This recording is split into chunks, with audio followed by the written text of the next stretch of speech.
Olá, professores! Salve, salve! Grande abraço para vocês. Eu vim aqui hoje nesse vídeo para a gente falar, na realidade para eu falar com vocês e vocês aí depois comentarem, né, no vídeo, com relação às aulas virtuais, esse momento tão novo aí que todos nós estamos passando. E o que eu vim aqui trazer para vocês é porque foi algo que surgiu ali na reunião que nós fizemos essa semana com os demais professores da escola, né? A reunião que é feita semanalmente também está sendo feita de forma virtual, através das plataformas de reunião aí que agora ficaram tão famosas. E a questão da adesão, né, dos alunos, de como está acontecendo. Eu não sei como que está aí na cidade de vocês, na região de vocês. Eu moro no interior de São Paulo, né? Então aqui esse confinamento já começou há um bom tempo, já são 2 meses aí, desde março, né? E a gente teve as férias antecipadas e recesso, o que podia, e depois começaram efetivamente as aulas. Eu não estou lembrando muito, acho que foi dia 22, né, de abril. Acho que foi isso, por aí, né? Mais ou menos um mês aí de aulas já pela internet aqui no meu caso. Mas o que eu queria dizer para vocês, né, é que muitas pessoas perguntam, né, como é que eu faço para editar o vídeo? Eu não tenho facilidade para falar diante da câmera. Bom, essa questão da facilidade diante da câmera, não existe uma técnica, por assim dizer, né? Quanto mais a gente vai fazendo, mais a gente vai ficando à vontade com aquilo. Então, é uma coisa que quanto mais a gente faz, mais a gente tende a ficar melhor no sentido de ficar mais à vontade. No começo, a gente fica um pouco receoso, né? De falar, de se expor, mas isso não tem muito segredo. É o fazer mesmo, diário, que vai deixando a gente mais à vontade com relação a isso. Só que tem pessoas que realmente não gostam e a gente tem que respeitar e tá tudo bem, preferem enviar as atividades de forma escrita ou através de outros meios. O que importa aqui é que a gente respeite cada tempo de cada professor, né, sem ficar julgando aquilo, se foi desse jeito ou de outro jeito, tá? Agora, outra coisa, a questão na realidade que eu queria falar, né, e eu não vou nem entrar aqui no detalhe com relação assim à dificuldade de muitos pais de terem acesso à internet, sabe, de dispositivos assim que tenham uma facilidade de acesso melhor às plataformas, porque tem plataformas que realmente são mais pesadas para subir os vídeos, as atividades demoram mais. Eu não quero entrar nessa questão social, tá? Eu quero entrar aqui e dizer para vocês, compartilhar a experiência pessoal como professor. O que nós podemos fazer para atingir melhor essas crianças, né? O que nós podemos fazer para que os alunos possam absorver mais desse conteúdo que está sendo passado? Eu vou me referir aqui com relação à educação infantil, tá? Porque é a área que eu atuo há mais aí de 10 anos, já está passando dos 13, né, na realidade. Contando aí com a minha experiência como PEB 1 e depois com a educação física, sempre na educação infantil. Então eu vou falar dessa área. Essa questão das aulas virtuais para a educação infantil, eu vejo mais como uma forma de manter o vínculo, na realidade. Porque se a gente for analisar efetivamente, nós que trabalhamos com a educação infantil, a gente sabe que o contexto da aprendizagem, ele aprende ali, ó, no todo, né? É no dia a dia. Tudo na educação infantil é um motivo de aprendizado. Uma ida ao banheiro é motivo de aprendizado, né? O próprio lanche, a questão do conviver com outros, tudo é aprendizado. Então não é só a parte cognitiva e só a parte da escrita, dos números, dos conceitos que ficam muito atrelados à apostila. Não é só isso. A gente sabe que a educação infantil ela é muito, mas muito mais que tudo isso. Na realidade, a educação infantil, apesar de não ser valorizada como deveria, ela é a base. Ela é a base de toda a educação, porque aqui na educação infantil que a gente aprende a questão do eu, né?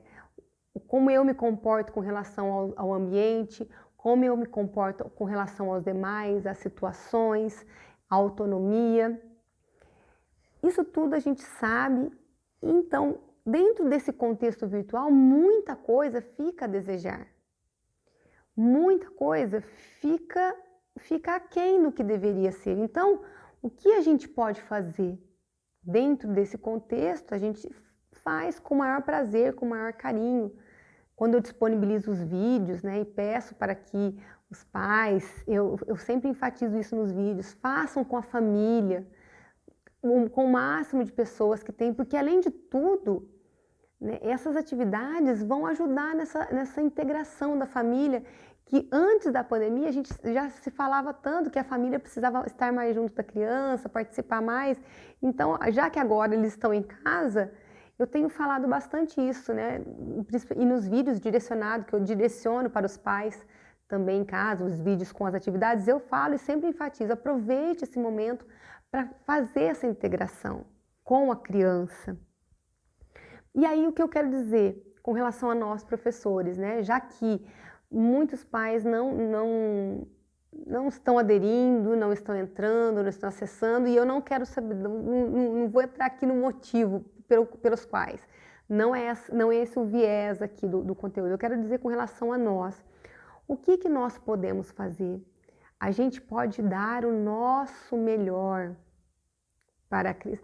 E aí, a gente fazendo o nosso melhor, dentro do que a gente pode, não precisa ser o melhor vídeo, nada disso, assim, a gente fazer aquilo de coração, sabe? Fazer, independentemente, mas não está participando, não está colaborando. Eu sei que às vezes é ruim, a gente se dedica, a gente faz, prepara uma aula, prepara um vídeo, prepara uma atividade, e aí não tem aquele feedback, o retorno dos pais. Mas aí, o que eu quero dizer com isso? Porque a gente tem que fazer o melhor sem esperar esse reconhecimento, tá? Fazer o melhor, porque o melhor deve ser feito. Essa é a frase, sabe? Fazer o melhor, porque o melhor deve ser feito sempre. Não é só nas aulas virtuais. É na nossa casa, é no nosso dia a dia. Então, eu sei que é uma situação que, se a gente for analisar socialmente, em alguns locais, a questão do acesso à internet é difícil. Por quê? Porque quando a gente navega fora dos pacotes lá, de alguns aplicativos, de redes sociais, isso aí tem um custo adicional, né? Quando vai subir algum vídeo, alguma foto nas plataformas, é demorado e nem todo mundo consegue, às vezes pelo próprio aplicativo é mais difícil. Mas isso não pode fazer com que a gente desanime. Sabe por quê? Porque quando a gente chega na escola, a gente tem dificuldades diferentes. Os alunos estão todos ali, mas aí a gente tem outras dificuldades, né? E nem por isso a gente desanima, nem por isso a gente deixa de fazer. Eu não sei vocês, mas às vezes, reuniões de pais, quantos pais vão às reuniões? Eu estou falando num geral, tá? Eu estou falando pela experiência de tanto tempo trabalhando. E dependendo de onde você está, eu acredito que as dificuldades sejam as mesmas, de antes da pandemia e de agora. Então, o que fazer nas aulas virtuais? O que fazer com as aulas virtuais? Como fazer para... faça o melhor com o que você tem no momento. Faça o melhor com o que você tem no momento. Faça o melhor com o que com aquilo que você tem controle. Então, o que você tem controle? Né? O que você tem controle agora é o seu trabalho. É isso que você tem controle. E é engraçado isso, porque como isso vai chegar até as crianças, infelizmente não está nesse momento do nosso controle. Ele foge um pouco. Então, se é uma coisa que eu aprendi com a pandemia também, e eu já tinha percebido isso há um bom tempo na minha vida pessoal, e quando a gente aplica na vida pessoal, ela se aplica ao trabalho, obviamente. Que a gente tem, quando a gente se estressa com coisas que não estão no nosso controle, você gera um desgaste desnecessário. Você gera um desgaste maior do que aquele que você já está tendo normalmente. Então, veja bem, se você já está, sabe, tendo que se virar aí para elaborar suas aulas, né? Porque no meu caso, por exemplo, eu tenho que pensar, elaborar as aulas agora, nesse momento, pensando no que os pais vão ter em casa para fazer com as crianças. Então, assim, algumas atividades que eu faço no cotidiano não dá para fazer, a grande maioria não dá para fazer e disponibilizar para esses pais em casa. Não tem como. E aí eu fico pensando e elaborando, isso aqui dá, tanto que nos vídeos eu coloco bastante coisa reciclada e fico ali matutando. E vocês também devem estar fazendo a mesma coisa, né? Ficar nesse pensamento, assim, o que eles podem fazer, tirando, assim, por exemplo, quem já tem a própria apostila, e mesmo quem tem a apostila ou o material didático ali impresso, como você vai passar isso? É por vídeo, é escrito. Então, assim, é um estresse que a gente não tinha há 2 meses atrás. É um estresse diferente. Então, assim, se você já tem essa, vamos dizer assim, essa preocupação, se nós já estamos com essa preocupação, que é a que nos cabe, é a que me cabe, é a que cabe a você, que como eu vou lidar ali com as aulas. Agora, o que está além, né, o que não está no meu controle, como esses pais vão acessar, por que eles não estão acessando, por mais que a gente possa perguntar e por mais que a gente possa se preocupar com isso, não está no nosso controle. E aí não é ser egoísta, veja bem, não é fazer e deixar para lá, não é isso. Dá para entender que é uma linha muito fina entre o egoísmo e o aceitar o que você não tem controle. Porque quando você vai até onde... Porque é aquilo... Pensa numa relação de amizade, uma relação a dois, uma relação de trabalho. Eu faço a minha parte, eu vou até um limite, mas vai chegar um momento que dali para frente é o limite do outro, é a vez do outro. E aí, como me estressar com a atitude do outro, se eu não posso interferir na atitude dele? Entenderam essa lógica? Então, o que eu quero dizer aqui nesse vídeo, para vocês, meus colegas de profissão, eu sei que está um momento complicado, a gente ouve críticas, às vezes, que não gostaria de ouvir, a gente está se dedicando e ouve críticas, ou se não, a gente ouve elogios também, então vamos nos ater aos elogios. Hoje eu até escutei um vídeo falando sobre isso, que o nosso cérebro, fisiologicamente, ele dá muito mais importância para o negativo do que para o positivo. Olha que louco. Então, se num dia aconteceram 10 coisas muito boas e aconteceu uma coisa ruim, aquela coisa ruim tende a suplantar as 9 outras coisas boas. Isso é fisiológico, é neurológico. Olha, né, isso foi um áudio, até um vídeo que eu assisti de um neurologista. Então, isso a gente não pode, é muito forte isso. Então, o que a gente tem que fazer? E aí é um exercício diário, que aos poucos a gente vai conseguindo sim, tá? Não é um exercício fácil, não. Tá? É um exercício fácil, fazer e pronto, acabou, vai esquecer. Não é. Não é porque o nosso cérebro já está condicionado a isso e o nosso ambiente é condicionado a isso. Então, a gente foca muito no negativo. Então, vamos fazer o seguinte. A minha experiência aqui. Se você não tem experiência com a câmera e quer fazer, primeiro, não tem jeito. Vai fazendo e com o tempo você vai descobrindo, você vai se vendo e vai... eu preciso melhorar isso, preciso melhorar aquilo. É treino, não tem muito o que fazer.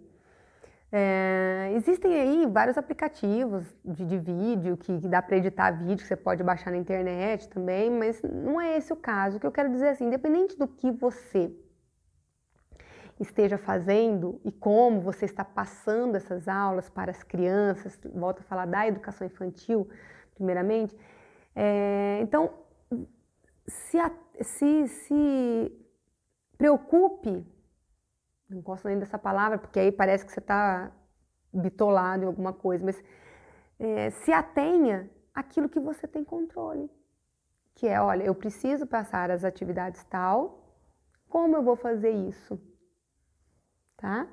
E aí, aquilo que você não tem controle, como os pais vão, se os pais vão acessar, se eles não vão acessar, o porquê não estão acessando, você pode até, né, questionar, se forem aí, dependendo do grupo, perguntar, olha, acontecendo, tal, mas se a pessoa não quiser se manifestar, ela está virtual, isso tudo está acontecendo virtualmente, se ela não quiser se manifestar, e aí? E aí você vai se estressar? Não dá. Principalmente porque na faixa etária que a gente trabalha, as crianças dependem 100% dos pais para acesso, para desenvolver as atividades em casa, né? Diferentemente do fundamental, dos maiores, do ensino médio, que acessam sozinho, fazem tudo sozinho, os pais nem precisam estar ali ao lado, tanto, né, assim, exigindo, nem precisa de nada disso, porque as próprias crianças já fazem isso sozinhos. Agora, na educação infantil, eles dependem. Aí é outro fator. Não está no meu controle isso. Então, se nós podemos fazer, o que nós podemos fazer e fazer o melhor que nós podemos dentro das possibilidades, dentro da tecnologia que a gente tem, do celular que você tem, do seu computador, de como você aprende a lidar com isso. Então faça o seu melhor, mas também não se cobre assim, no sentido de que fulano está fazendo isso, Beltrano está fazendo aquilo. Relaxa no sentido de respira. Você é um professor, você já passou por, pensa no seu cotidiano, quantas dificuldades e quantas coisas você já passou ali no dia a dia em sala de aula.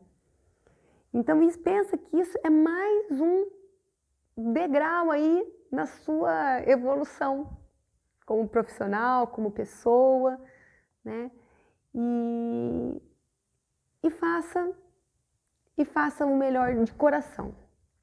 Então fica aqui esse vídeo para dividir essa experiência. Eu sei que às vezes é frustrante, a gente gostaria que mais crianças e mais pais estivessem envolvendo, mas pensa nisso.